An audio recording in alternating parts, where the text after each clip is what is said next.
What's up everybody, Matt Maran here for another quick drive video. This time I'm in the all-new 2019 Nissan Altima, brand new here for 2019, and this is the SR Turbo one. So it has the variable compression turbocharged engine. It's 2 liters in displacement, and is really cool. It was first debuted in the Infiniti QX50 and now has come down to the Altima as well. But first off, the looks of the new Altima here is really cool. I think it looks really good. You know, they took a lot of Maxima inspiration, I think, but it also just has a unique flavor of its own. But the interior, I'm also pretty impressed with. For a vehicle in this price in this segment, it's awesome. You have a nice flat bottom steering wheel that is nicely leather wrapped, feels pretty good. You have plastic paddles behind the wheel here. You have a little bit of like faux carbon fiber trim. You have just a nice easy touchscreen infotainment system that I believe now does have Apple CarPlay and Android Auto as well, which is great. And you know, so most of those things are pretty good. There's still a few things that you can tell they're just trying to save money on still. For example, instead of using actual metal knobs for the climate controls here, it just looks like a metal knob, but it is very much plastic and feels like cheaper plastic, which is a shame. You know, it would be nice to have a few premium touches here and there. I think it would have been cool. But because everything else in here is just, it's all plastic. I mean, you have a little bit of padding on the tops of the doors and the dashboard, but that's about it. You know, I kind of wish it was a little more expensive feeling in here, especially considering, although the Camry has a similar amount of plastic, the new Accord actually has real metal for its climate control knobs, and it just, things are a little more premium feeling in the Accord than you get here in the Altima. But they don't have a flat bottom steering wheel like this does, which goes a long way if you're an enthusiast like I am. Other things though, I mean, you have nice, clear, easy to read gauges, a nice large digital portion here in the middle, and I'm hoping to get one of these for a full review. That's why this is a little bit shorter and I can't go into in-depth as much as I usually do in my full review videos. But it's a really nice driving thing. You know, we're on a bumpy little low-speed road right now, and it soaks everything up really well though, and just feels pretty good. But going on to a back road here, let's see how the power feels. A little bit of wheel spin, it's a little slick here today.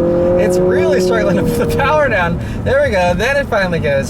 So the Altima here with this variable compression turbo motor does 248 horsepower and I think 273 pound-feet of torque, and it's all running through what I believe is a CVT. I'm pretty sure that's what these are still running as a CVT transmission. And so yeah, it felt like a CVT there, whereas a little bit of rubber bandy feel, but you do have some like simulated shift points, so that it feels fairly natural. I will say this CVT feels better than the one that I used in the previous gen Altima. I didn't do a full review of that, but I did have one as a rental car and was not impressed with it. I did not like the previous gen Altima. This certainly drives much nicer just when you're cruising around, and whenever you do put your foot down, it still has a CVT feeling, you know, whereas with the Camry and Accord, you actually get a real automatic. The Mazda 6 also has a real automatic. Nissan's really the only one here doing the CVT thing for their midsize sedan. And I think because of that, it just feels a little less sporty. Now, you know, you do have paddle shifters here, although there is no dedicated manual mode, that you can just pull, and it's okay. Yeah, it's just, the whole transmission experience is just very disconnected here, unfortunately. So I don't think the Altima would be the sportiest choice. You know, I think the Accord Sport is phenomenal, and it's a lot of fun. The Mazda 6 is also a lot of fun, as is the Camry. They all have a little more power, a little better handling and all that type of stuff so far from, again, my very first impressions here of the Altima. But the CVT really just kills it if you're an enthusiast, I think, unfortunately. But it still is. Now, if you don't care about that, and you're just watching this video as a normal consumer that just wants something nice to just cruise around in, this new Altima is hands down so much nicer, so smoother to drive. It just, the seats are also like incredibly soft. I think it still has these like zero gravity seats or whatever they call them, but they are supremely comfortable. I like love sitting in these seats, and this one has a mixture of leather and cloth and feels really good. But so, you know, just the comfortable seats, the great steering wheel, and the smooth ride are the main things that I think most ordinary buyers are looking at and concerned about, and those things all are very, very well done here in the Altima. So I think that will really help the Altima's case, especially, like I said, with the average buyer. Going around a few corners here, again, I don't have a lot of time with the vehicle, unfortunately, so I can't go too in-depth on the handling and stuff, but I will say that it feels pretty flat, actually. It's very flat.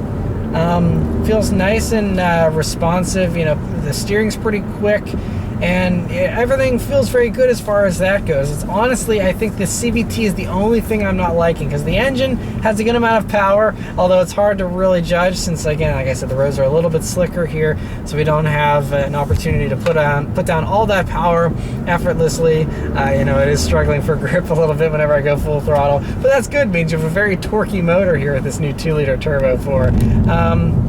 Now we're on a little bit of a rougher road, but even on this, it's very subdued, and although you might hear it, you hardly feel it, and they did a really good job. I think, again, going after what most mid-size sedan buyers want is a comfortable, smooth, nice driving vehicle, and this does that very well. Visibility is also pretty good. You are sitting a little bit lower, which helps with the sportiness aspect, but means that you have, like, for example, the gauge cluster and the little hood for it comes up a little bit higher than some of the others, but it's not something you really have to look over unless you're going to be like a lot shorter than I am. But again, you can always raise up the seat to mitigate that. We have nice thin A-pillars, that's easy, and good view out of the back. So all those types of things make it a very easy car to drive and a very smooth driving car. And so my first assessment here, very briefly, of the Altima is that it is a great cruiser. It's not the sportiest of the mid-size sedan bunch, not by a long shot. I think, like I said, all the others are sportier,